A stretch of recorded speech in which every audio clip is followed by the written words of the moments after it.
वक्फ का बिल, नीतीश बाबू का आप याद करिए, हम लोग साथ में थे, बहुत सारे मुद्दे पर अलग उनका रहता था स्टैंड, साथ में थे भारतीय जनता पार्टी, लेकिन स्टैंड अलग रहता था। लेकिन आज क्या हुआ साहब, आप पूरा का पूरा वक्फ के मुद्दे पर साथ हुए। भाई आपकी एक पहचान थी, तो उस पहचान को भी समाप्त कर लिया। नीतीश बाबू का खुद का व्यक्तित्व, नीतीश बाबू पर कोई उंगली नहीं उठा सकता, लेकिन उनके नाक के नीचे ही इस प्रकार की घटनाएं हो रही साहब, इतने बड़े लेवल पर भ्रष्टाचार हो रहा है। भ्रष्टाचार का क्या आलम। और मुख्यमंत्री जी का सबसे बड़ा संकल्प क्या था, वो 3C बोलते थे ना कि भाई हम बिल्कुल जो हमारे लिए जो करप्शन, जीरो टॉलरेंस। लेकिन आपने देखा ना, क्योंकि नीतीश बाबू अब वो नीतीश बाबू है नहीं, अब उनके नियंत्रण में कुछ है नहीं। तो उनके आस-पास जितने लोग लगे हुए हैं ना, उनका भी कोई नियंत्रण नहीं। तो चाहे वो अपराध की घटना की जब चर्चा कर रहे हैं,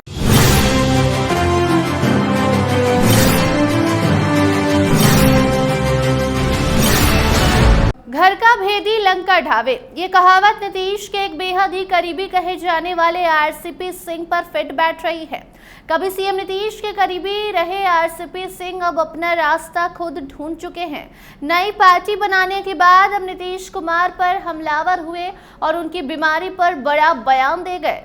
बिहार में इफ्तार पार्टी का सिलसिला जारी है और इसी बीच नालंदा जिले के सिलाव के कड़ाहा मदरसा में दावते इफ्तार का आयोजन किया गया था, जिसमें आशा पार्टी के राष्ट्रीय अध्यक्ष और पूर्व केंद्रीय मंत्री आरसीपी सिंह ने शिरकत भी की। इस इफ्तार पार्टी में हिंदू और मुस्लिम समुदाय के लोग बड़ी संख्या में शामिल हुए, जिससे समाज में आपसी सौहार्द और भाईचारे का सुंदर उदाहरण देखने को मिला। इफ्तार के दौरान आरसीपी सिंह ने बिहार की वर्तमान राजनीतिक और प्रशासनिक स्थिति पर अपनी प्रतिक्रिया दी। उन्होंने कहा कि राज्य में अपराध की घटनाएं तेजी से बढ़ रही हैं और भ्रष्टाचार अपने चरम पर है। उन्होंने एक उदाहरण देते हुए बताया कि एक चीफ इंजीनियर को रिटायर होने के बाद दोबारा 2 साल के अनुबंधन पर बहाल कर दिया गया है, जो सरकार में गहराई से भ्रष्टाचार को दर्शाता है। इसके साथ साथ एक तरफ जहां आरसीपी सिंह ने मुख्यमंत्री नीतीश कुमार की छवि को ईमानदार बताया, तो वहीं दूसरी ओर साथ ही ये भी कहा कि उनके आसपास मौजूद लोग भ्रष्टाचार करते हैं। उनका साफ कहना था कि नीतीश कुमार की सरकार में कई लोग गुल खिला रहे हैं और ये बिहार की प्रशासनिक व्यवस्था के लिए चिंता का विषय है। इतना ही नहीं, आरसीपी सिंह ने वक्फ संशोधन बिल पर भी अपनी राय भी रखी और कहा कि नीतीश कुमार इस बिल का समर्थन कर रहे हैं, जबकि पहले वो इस तरह के मुद्दों से अलग रहते थे। इससे संकेत मिलता है कि उनका कार्यकाल संभवतः अंतिम हो सकता है। इस इफ्तार पार्टी में विभिन्न राजनीतिक और सामाजिक संगठनों के लोग भी उपस्थित थे। कार्यक्रम में शामिल होने से पहले लोगों ने इसकी सराहना की और कहा कि इफ्तार तो होते रहना चाहिए। इसके साथ ही सीएम नीतीश से बिहार नहीं संभल रहा है, ऐसे आरोप आरसीपी सिंह ने अब लगा दिए हैं। आप खुद सुनिए आरसीपी सिंह ने क्या कुछ बिहार के हालत और नीतीश कुमार की बीमारी पर बड़ा बयान देते दिखाई दिए हैं। लेकिन देखिए भाई, ये तो है आज रमज़ान के उस पर हम लोग आए, लेकिन बिहार में साहब बहुत दुख होता है। अगर आप देखें, कभी भी इधर आप कई महीने में देखते हैं, रोज़ कहीं न कहीं किसी पदाधिकारी किस पर जब छापा पड़ता है, तो बिहार को लोग क्या कहते हैं, गरीब प्रदेश है। निकलता कितना है, 10 करोड़ 11 करोड़ कैश, 3 करोड़ 5 करोड़ कैश। जिस बिहार में प्रति व्यक्ति आय जो है मात्र 60,000 है, देश में सबसे नीचे है करीब करीब। और यहाँ देखिए क्या आलम है साहब, भ्रष्टाचार का क्या आलम।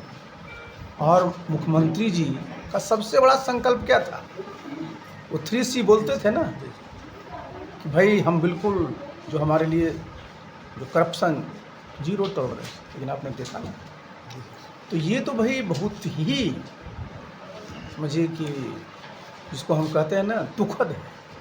और नीतीश बाबू का देखिए, ये समझिए, एक चीज़ पर समझना है, नीतीश बाबू का खुद का व्यक्तित्व, नीतीश बाबू पर कोई उंगली नहीं उठा सकता, लेकिन उनके नाक के नीचे ही इस प्रकार की घटनाएं हो रही साहब, इतने बड़े लेवल पर भ्रष्टाचार हो रहा है, क्या समझिएगा आप। जिस चीफ इंजीनियर के यहाँ रेड हुआ है, वह रिटायरमेंट के बाद उसको जो है आपने पुनः उसको संविदा पर 2 वर्ष ले रख लिया। तो क्या बिहार में जो लोग उस विभाग में काम कर रहे थे, इंजीनियरों की कमी थी क्या? तो देखिए हम लोग क्या संदेश देंगे, लेकिन एक बात तो जरूर है, जिस चीज़ का संकल्प लेकर करके नीतीश बाबू बिहार की जनता के बीच में आए थे कि भाई हम अपने कार्यकाल में भ्रष्टाचार को खत्म करेंगे, अब उनका अंतिम कार्यकाल मान लीजिए क्या स्थिति है। और हम इधर सर आपराधिक घटनाएं बढ़ी हैं सर।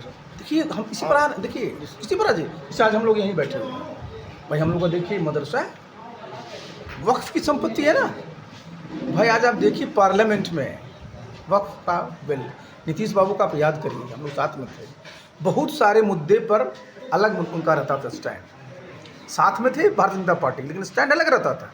लेकिन आज क्या हुआ साहब, आप पूरा का पूरा वक्फ के मुद्दे पर साथ हुए।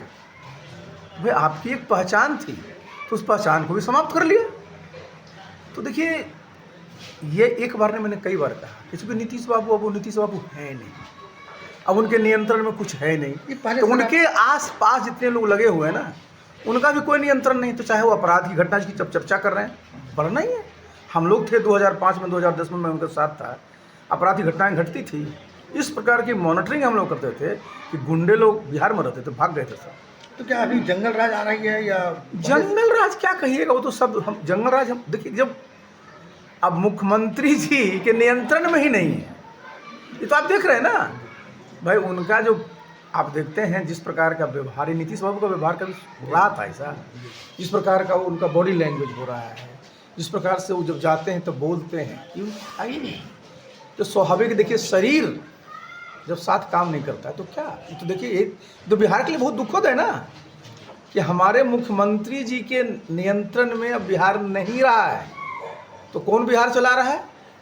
बिहार को भगवान के भरोसे छोड़ दिए हैं।